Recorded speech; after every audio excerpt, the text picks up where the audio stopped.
গত কয়েক সপ্তাহে লক্ষণীয়ভাবে জলপাইগুড়ি জেলার জাতীয় এবং রাজ্য সড়কের আশেপাশে থাকা বন্য প্রাণীতে ভরা একের পর এক জঙ্গলে লেগেছে আগুন। প্রাণ হারিয়েছে বেশ কয়েকশো পশু পাখি। আবার জঙ্গল ছেড়ে পালিয়ে যেতেও দেখা গেছে প্রাণীদের। কিন্তু কেন বারবার জঙ্গলে আগুন লাগছে? পরিবেশ বিশেষজ্ঞদের ধারণা, জঙ্গলে পড়ে থাকা মদের বোতলের কাঁচ রোদের উত্তাপ পেয়ে অনেকটা ম্যাগনিফাইং গ্লাসের কাজ করছে। সেখান থেকেই আগুন সৃষ্টি হওয়ার সম্ভাবনা কোনোভাবেই উড়িয়ে দিয়ে যেতে পারে না, এবং এটাই সম্ভাব্য কারণ। যাওয়ার সময় যদি আপনি রানিং গাড়িতে কেউ স্মোক করে, সেই সিগারেটের বাটটা তো পুরোটা জ্বলে যায় না, বা বিড়ির লাস্ট অংশটা পুড়ে যায় না। সেটা যখন কোনো পাতা বা কোনো শুকনো জায়গায় পড়ে, তখন ওইটা আপনার পুড়ে যাওয়ার একটা আগুন ধরার একটা বিশেষ কারণ হয়।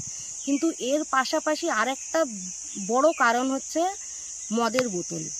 আপনারা সবাই হয়তো লক্ষ্য করেছেন, মদের বোতল কনভেক্স টাইপের হয়, যেভাবে ম্যাগনিফাইং গ্লাসে রোদের ছটাটা পড়ে ওইটা আবার সামনে লেগে ওইখানে যেভাবে আগুন ধরানো হয়, ম্যাগনিফাইং গ্লাসটাকে যদি স্ট্রেট ধরলে যেভাবে রোদের ছটা দিয়ে আগুন ধরানো হয়, ঠিক সেই কাজটাই করে আপনার মদের বোতল।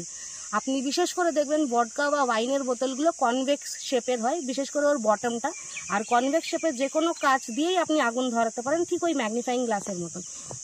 সেই জন্যে যখনই মদের বোতল আশেপাশে পড়ে থাকে জঙ্গলে, যে শুকনো পাতার আশেপাশে, তখন ওইটাতে যখন রোদের ছটা পড়ে, ঠিক ওই ম্যাগনিফাইং গ্লাসের কাজ করে ওটাও থেকেও কিন্তু আগুন লাগার একটা ভীষণ বড় সম্ভাবনা থাকে।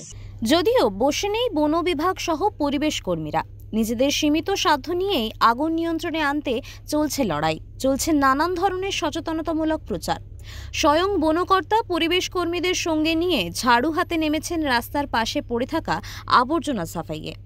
বনকর্মীরা পর্যটকদের আবেদন করে জানান, জঙ্গল এবং জঙ্গলের পথে কোনো আবর্জনা ছুঁড়ে ফেলবেন না দয়া করে। জলপাইগুড়ি থেকে উজ্জ্বল হোর, ওঙ্কার বাংলা।